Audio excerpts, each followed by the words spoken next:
We essentially translate an individual's metabolic signals into timely recommendations for eating, for exercise, for better health. When members join Signos, they log in, what they're going to eat. Really, that allows the platform to learn each person's glucose response to specific foods. And once we calibrate our AI around you, we use that data to provide these personalized nutrition insights to essentially bring those glucose levels back within their optimal range.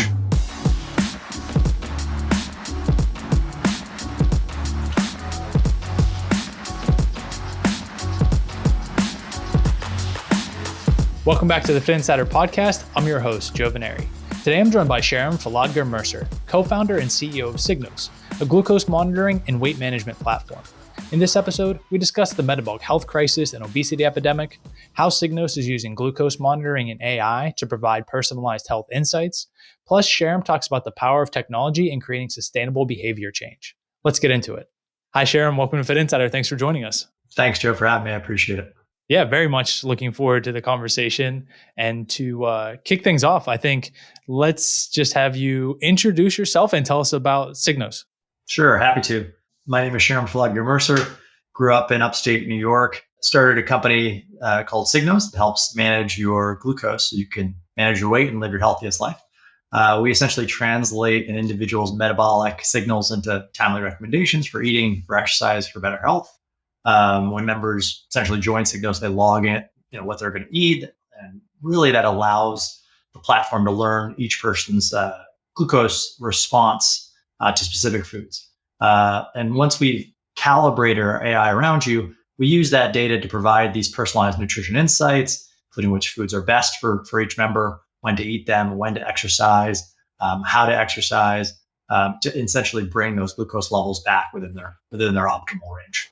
Yeah, it's definitely a kind of exciting time for the broader metabolic health category, how people are using, kind of an array of health wearables, but certainly the continuous glucose monitor to decode all of these aspects of personalized well-being. When you look at that, can you just maybe for a second talk about how the platform works, what the user maybe experiences, and how that's either the same or different than maybe other approaches? Yeah, definitely. So right now, the way it works is once you come off the wait list, you can purchase a subscription, 3 months, 6 month, et cetera, et cetera. We have you fill out a medical questionnaire, connect to a doctor essentially that provides a prescription, assuming all is well. And at that point, you're off to the races. You will receive a box in the mail. That box will have all the goodies in it. It has a continuous glucose monitor that enables you in real time to see your data. It transfers that information via Bluetooth. It combines a glucose patch that you can put on that CGM. Has a bunch of goodies sort of around that to ensure you're successful in your journey. And then once you begin, obviously we walk you through putting the continuous glucose monitor on, but we're really starting to calibrate our AI around your metabolic response so that we can optimize and provide you a very personalized health, personalized medicine kind of approach that hasn't really existed before, at least in the last 50 years of calorie counting. Yeah, I think it may be a two-part question. One, how you came to this and kind of started down this path and with this particular focus, but also maybe these things are related. We'll find out. Why is it now that there's this kind of focus for the glucose monitoring or glucose as the measure to unlock personalized well-being and using the glucose monitor for somebody who's maybe not diabetic? So yeah, just the kind of origin story and both kind of like how that's tied to the opportunity, right, at this particular moment in time. Yeah. So when I grew up in upstate New York in Syracuse, and I was an obese kid growing up, I had happened to be lucky enough to lose a little bit of weight, so just became at some point an overweight kid. But my parents threw me in a lot of sports. I got lucky in that my diet kind of followed along and lost some weight and got good enough to hockey to go to college to play, and ended up having a couple offers to play in the NHL. And the reason why I tell that whole story is because, even 4 or 5 years ago, I was overweight again. And so, like many Americans have been up and down and up and down on that weight scale. And don't get me wrong, when I was a kid and I got teased and made fun of for being overweight, that sucked. But when we were in college and we arguably had some of the best exercise nutritionists telling us how to optimize our bodies, it wasn't much better. They'd say, hey, Sharam, you and Joe, you're the same height, weight, age, gender, all of this stuff. We're going to put you on a 2,500 calorie a day diet, or whatever the number was. And you and I could eat the exact same food. We'll have the exact same plyometric exercise or go on the ice or do whatever the exercise is going to be. And you could lose weight and I could gain weight that day. And then tomorrow we'd repeat that and the opposite could occur. And it was really frustrating to see. And meanwhile, I'd have 10 of my teammates eating almost 5,000 calories, not gaining any weight. Hated them for it. And then I had some friends, outside the team that were cutting down to 1,500 calories, couldn't lose weight. And it was just frustrating to see that. And the reality is that all of our metabolisms are different. Our bodies are different. If you and I eat some rice right now, not only will our bodies process that rice differently, but our bodies will process it differently every day. And what I mean by that is if you sleep for 8 hours last night and you eat some rice, your body's going to process that and have a glucose output that's different than if you slept for no hours or slept for 1 hour. Similarly, if I ran a marathon and eat some rice, it's going to be different. You'll see a different response than if I haven't worked out in 6 months. And so all of that is sort of the key part of saying, hey, look, all of these diets that we've been putting people on are really focused around everything in the fridge that you've been consuming is bad. We're going to throw all of that away and you're going to go on this new solution here. And the challenge, the reason why 90 to 95% of diets fail over a 5-year period is they're just such big lifestyle changes that aren't sustainable. Being on a keto diet for the rest of your life, that's very hard. And so what we really want to do is figure out what are the right carbs for you that you can eat. If you're going to have a choice between oatmeal and pasta and this and that, what are the things that are sustainable that you can have? And why don't we cut out the worst things out of there? How do we combine exercise with that? How do we create a series of micro changes that allow you to hit your optimal goal?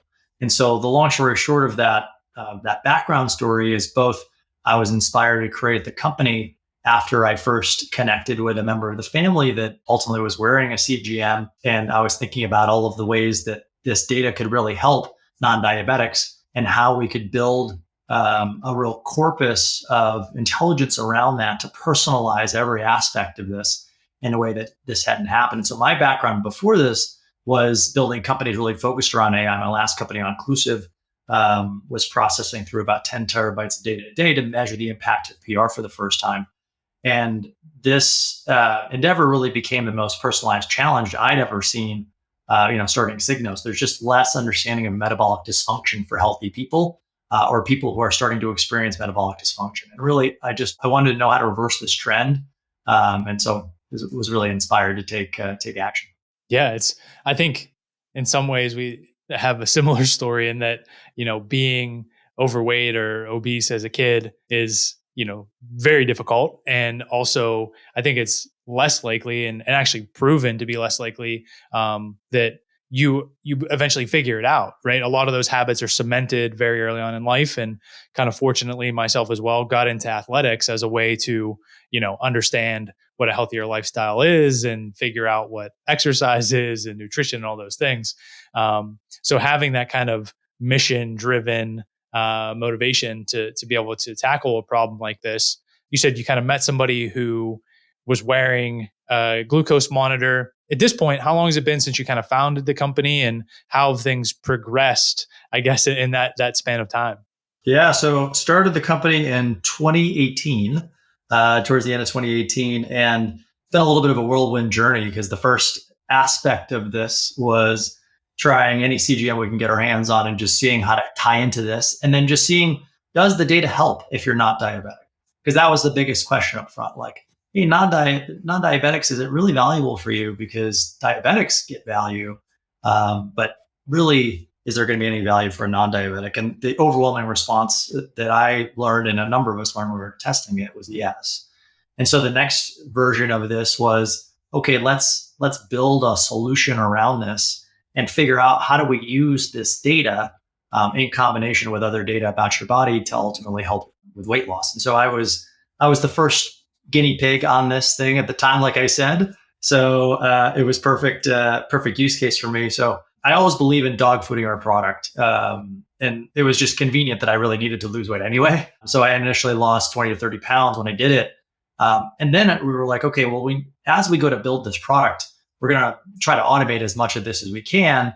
And so as we were doing this, there were things that I thought would be fairly obvious and easy and the right approach to do, and other things that maybe were suggested that I was like, oh, this seems counterintuitive or doesn't make sense, and I don't think people will do it. And there were some of both of these that worked really well, and some of both of these that didn't. And what we found was there was no better use case than both trying it yourself as well as having customer feedback. So we did a combination of that. And one of the things is I'd be trying to convince people to get on this, but also I ended up forcing myself to gain some of the weight back so I can put myself on it again. And I will tell you, Joe, that I'm never doing that again because forcing weight gain is not in a Michael Phelps like solution is not fun after the first couple of days. But after you get on this and you start to really see, oh, this thing that I thought would be a perfect solution, oh, that's actually very difficult to do, or it's not as effective. And here's a really simple thing that actually helps with behavioral change. So I fundamentally believe in testing this out in a number of different avenues. But long story short, that's how we originally got involved and started the journey. And then we raised capital when this was a little bit beyond a PowerPoint. It was PowerPoint and an early prototype. Essentially, my co-founder and I sat down at the time, and I was in a room for a week and a half, scoping out everything I thought we should build for a while. And he started just building all of that stuff. And so we got a real quick taste of, oh, people love this solution over here. And they never use this thing over here that we thought would make a lot of sense. So as we were doing this, there's just so much interest in the space. We quickly raised a couple rounds. And then as we scaled out the product, we had this huge waiting list that's about 200,000 people now. And as we kept going, we just started taking people off and scaled the business and raised a Series A after that. Happy to talk about those details too, but that was the long story short. Yeah, I think it's the kind of other part of that origin story was, for me from the outside, trying to pinpoint this, what happened, call it in the last 3 to 5 years, where the interest or kind of availability of consumer glucose monitoring, right? Not for somebody who is diagnosed diabetic and has been going through that process their entire life, but now taking the consumer application and figuring out, okay, one, how do we, from a telehealth perspective, get the prescription for the device? And two, when you look at the kind of software that goes along with that, what does this intervention look like? And you kind of talked about the different kind of coaching aspects and personalization and figuring out what people respond to. Was there a kind of broader industry wide inflection point that people kind of honed in on, hey, the glucose metric and what we're able to do with a glucose monitor, if we can apply this to not only the millions of people with diabetes, but the broader metabolic health crisis, the obesity crisis, the fact that I think almost 90% of healthcare spending is tied to diet related issues. How did that kind of broader category be one where not only super kind of focused and mission driven entrepreneurs are like, hey, this is what we're going to tackle, but kind of the venture capital industry also was like, hey, we're going to pour quite a bit of money into solving this problem. Yeah. So it's interesting because in 2018, when I mentioned a family member had a CGM on, that family member was diabetic. And so at the time there wasn't, it was far from obvious. And I had a number of people that said this idea made no sense. Many were VCs, many were doctors, many were just regular people that I wanted to strap a CGM to give this a test. But the thing that would always get people over the hump is once they put this on and saw their own data, they would see what would happen when they'd eat at 11 p.m. and go to sleep. They would see what would happen when they eat their meal exceedingly quickly and run off to work. They would see what would happen when they get up first thing in the morning and fuel or not. Just watching that and seeing how personalized the response was, because it was literally just their body's glucose response to food and exercise and a host of other things, was the thing that got people over the hump. And so as time went on, the more and more would pitch this idea or get people on it, people would say, oh, this is really interesting. I've actually used this now. Let me know once you have a product. Let me know once you have a waiting list. Let me know once you have customers. And so that's what slowly happened. And then more and more, you start to see a whole industry focus because there's a bit of a drumbeat, which is we've been using a calorie for so long. What's this other thing that's been around? It's been scientifically proven for this group over here of diabetics. So it's not a made up metric by any stretch of the imagination. The devices have been FDA approved. The CGM has been FDA approved for the last 20 years. So it's not that we're trying to figure out if this thing works at all or not. And so part of that helped with the credibility to say, hey, can this group over here, which is a much larger group, of course, than the diabetics, can this group have benefit as well? I think putting that in the hands of people has been part of this continual trend of personalized medicine and personalized nutrition and taking healthcare into your own hands, if you will, to say, hey, I know I want to go to my doctor. A lot of people don't go to their annual physical once a year or get their labs done or whatnot. But here's a way where I don't even have to go in. I can just see this and I can see it in real time and see what's going on. I think that trend latched on to the other one of, oh, wow, there's something new, which people love to test and love to try, especially in the health and wellness space. There's something new. It looks like it really works. Those two things really took off, I'd say, over the last couple of years, where, as you know, people have been beating drum beat on this really heavily now. Yeah, there is that element of, and I've used the glucose monitor, use a kind of a variety of different software with it, and there is that kind of initial intrigue, and it's very eye opening, especially as you mentioned at the onset when you see these things. It's like, I've heard all types of people kind of anecdotes of, oh, I thought rice, like you said, or oatmeal or sweet potatoes, or I thought I was making a healthy decision. And like, as it turns out, that thing that I thought was healthy is like, it's wreaking havoc on my nutrition. So you have some of those elements, but I think, at least in my own personal experience, after I used it for a little bit and I saw kind of like a few of those things, I kind of got a sense of like, oh, I get it. Like, shouldn't do this, should do that. Obviously, I'm not the person that's, is using it for weight loss and I need to be on it for like an extended period of time. Although there are other like kind of performance things that are tied into that. So anyway, long story short, I stopped using it after I like kind of got the hang of like the feedback, right? I went through the feedback loop. I got the feedback. I implemented it. How are you seeing that across users? Are people using it and continuing to engage? Are they, using it for a period of time, kind of going off of it, coming back onto it, or maybe even too early to tell? Yeah, I would say yes to all three of those. It's too early to tell, and we see people of sort of all walks of life going through all of those stages where some people just want it on them all the time because it serves as a reminder not to fall off the wagon. The others are like, hey, I feel like I'm in a great spot after X amount of months, and I've lost the weight, and I'm kind of done. The challenge, and because it's so early, we also don't have the definitive answer. But the reality is, at least in weight loss, what often happens is people sign up for a product, they use it for a while, they're successful or not, and then come next year, they again sign up for that product, they use it or not, and they're successful. So every year, people attempt to help optimize their body, and obviously, with 75% of Americans overweight or obese, there's a lot of work that we have to do in order to tackle this. And I think the challenge really is, especially coming out of the pandemic, where almost 50%, I think it was 45% or around there, of adults reported an undesired weight gain in that first year of the pandemic, gaining almost 30 pounds. I think most people, like that stat I gave about the 75%, that's a pre-pandemic stat. Things have only gotten worse. And so we're really trying to focus on, if you're here and you can complete your health and wellness journey, your weight loss journey, whatever the reason is you're trying to use a CGM in a month, great. If you need 6 months, great. We can be supportive of either of those.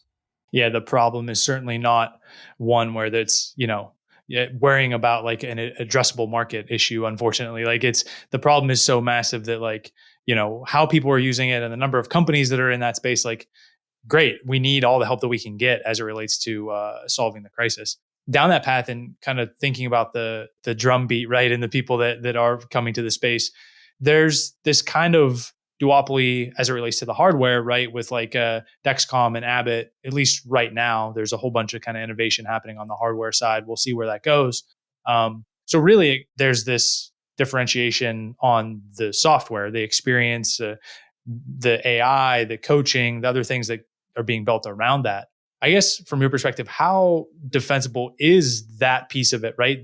Or differentiated the software from one company to the next, and how do you think about, hey, this is the particular value proposition that we want to provide as it relates to a company that might be trying to solve the same problem, right, but with different kind of features. Yeah, no, I think that's spot on. I think you've identified the big challenge, which is, in my opinion, someone coming for 2 weeks and saying, "Okay, cool, I've got my insights, I'm good." And I think that's the difference between buying the CGM sort of self-serve. I'll just make that term up in this Mm-hmm. space. It doesn't really exist, but convincing a doctor to give you a prescription and going to a pharmacy and saying, "Please order the CGM for me," and then using that product. I think that's the difference between sort of that self-serve approach versus, hey, if I can give you an AI that tells you what to eat and when, if I can give you the ability to tell you what the exercise looks like, how to do it, what the intensity is, I can give you an ability to map your day and figure out how, when you're traveling, this should happen, and figuring out how to optimize not just for weight loss, but other aspects of the journey. That's, in my opinion, the difference between someone using it for a pretty short period of time and it being a critical part of their body's infrastructure, if you will, and the success that you're driving on this journey. So I think the AI piece is really the piece that will set this apart. I think, if you fast forward the tape already, if you go to Canada or certain countries in Europe, you don't even need a prescription for a continuous glucose monitor. So eventually, at some point, if we assume things will follow in a similar path, that might be the case here. Whether the pharmacy goes away or not, who knows? And so you're really left with, okay, now there's a continuous glucose monitor, but what do I do with that data? And that, I think, is the hardest part of this, because as we all know, there's been gobs of data since the end of time. But just because the data is out there doesn't mean the behavioral change will occur. And that's where I think the real win is here, is being able to successfully drive the behavioral change. And that's really what we focused on. So right now, 89% of our customers successfully use our product to lose weight. And that took a while for us to really hit the nail on the head in thousands of iterations of our software, all the way from harking back to that first one I told you about when we picked a CGM off as quickly as we could and just try to hook it up to where we are today, and just really building our product core around a real-time CGM like the Dexcom G6 that can send that data wirelessly via Bluetooth has been a key part of that infrastructure that we've built, because otherwise the experience is very, very different. And I think moving forward, making sure everyone really has access to a real-time CGM is a critical component of that successful platform. Yeah, even like you said, if you kind of jump ahead a little bit, the problem, and this is true of basically not only all data, but specifically as it relates to health wearables, it's like, great, I see this, but how do I implement it? And then how does that adapt over time? And then is it personalized enough to the point where not only, I think we're getting better at deciphering that data from like the app software perspective and showing people the right information, but there's still that big leap to, hey, you have to make the behavior change, and you have to make that behavior change over a sustained period of time. Is that something that can be solved with like either a wearable device or software without this like added element of accountability or human intervention, really sustaining that behavior change? Yeah, I mean, I think it's all part of it. I think, in my opinion, nothing is solved ever. Mm. So I think that even things out there that we think are working, we've figured out a way to do an electric vehicle. I still don't think EVs are solved. I think there's just so much innovation that can occur, and I think in this space we just have a long way to go. That's why those statistics are what we said at the beginning of the call. And I think if we really focus some of our efforts on driving an ecosystem around this, we can help everybody be successful. But I think if the focus has been solely on, oh, let's get hardware on someone, we won't. If the focus is solely on, let's get software on someone, we won't. I think the goal has to be a real holistic approach to look at, like, what drives me, what drives you, and what are the things that make us able to do thing X or step Y, that will be one of the 100 steps on the journey to hit this goal that you said you wanted to attain. I think really breaking that down is critical to making sure people are successful doing it. Yeah, it's as it continues to evolve, it's like all the above kind of approach in terms of like we have to get it there and continue to make progress towards it. Kind of zooming out a little bit at this point, do you and recognizing that early applies across the board, right? So early for Signos, early for this kind of industry, early for how people are approaching health wearables and that data and behavior change. But as I mentioned, there is kind of a lot of buzz around non-invasive glucose monitoring. Is it going to be another device? Is it going to be in a smartwatch or in a ring or something else? Does that impact kind of like how you're thinking about the problem or the opportunity at all? Or just like, hey, great, if there's another piece of hardware to integrate with, we'll integrate with it and kind of keep it moving. Yeah, no, exactly. I think it would be great if that happens. I know a number of companies have spent a lot of big companies have spent a lot of money on trying to solve this problem. And I feel like every year it feels like it's only a few years away. And diabetics will say this because they've been told this for the last 20 years that it's just around the corner. There are a few different folks that write about this space that have really taken deep dives into non-invasive glucose tech monitoring. One writes a white paper about it that I think is fascinating. But all of the conclusions so far are, hey, it's not here yet, but it's coming, and everyone differs on how long a period it is until that arrives. And a lot of the best guesses are, hey, it's 5 years away. Other people think it's 10 years away. Those stats, whether it's 3 years, 5 years, or 10 years, have roughly been the same predictions for the last 20 years. So I would say those predictions are still accurate. Yeah.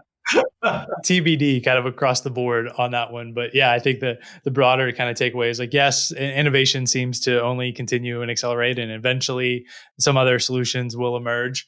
I guess the other side maybe of that coin is like, as wearables become pretty much ubiquitous, and you have all these different metrics that you're able to measure, from sleep to heart rate variability and blood oxygen levels and physical activity. It's great, right? But even to this point, it's still somewhat siloed, right? You're collecting all this in different kind of devices and subscriptions. Do you look at it and say like, maybe nutrition in this case and blood glucose is like the number one metric, and then we'll look at or integrate with these other kind of data hardware providers? Or do you think that just over time that happens naturally? Like, I guess the question is like, do we need to have this full picture of all the metrics to be able to make the actual like decision to take action, behavior change? Or can we focus on one and then like just kind of optimize the other ones enough to make progress? I think this problem is the most difficult multifactorial equation in history because the body, I think, is more complicated than even some of the preeminent experts give credit for. While I feel like we know so much about the body, there are so many aspects of it that can compensate for when you try to get it to go left for it to stay straight down the line, or right and go straight down the line. And I think the tough part of this is that you have to take into effect all of those stats you just mentioned. It's not just looking at glucose that I think will be it. That could be a really big metric, but I think you need to look at exercise. I think you need to look at diet. And if you just looked at your glucose and didn't change any of those two, nothing's going to happen, obviously. So the key here is when you look at the 50 or so factors, they could ultimately affect how your body processes food and converts into glucose, or how it affects your glucose stability. We need to get our hands on not just the glucose, but as many of these as possible so that we can help fill in the gaps and tell someone what to do. Now, the multifactorial equation sounds nearly impossible. The part that makes it even more difficult than that are two aspects. One is we have to put it in an interface that doesn't require a PhD in statistics to understand. Right. And so then, but then we have to really focus on an aspect of it, which is, how do I motivate the person to do it? What's the behavioral change piece to get this done? So I think that you have this crazy difficult problem here that tons of companies are working on across all the different spaces of health and wellness, and combining them all together gets you a step of the way closer.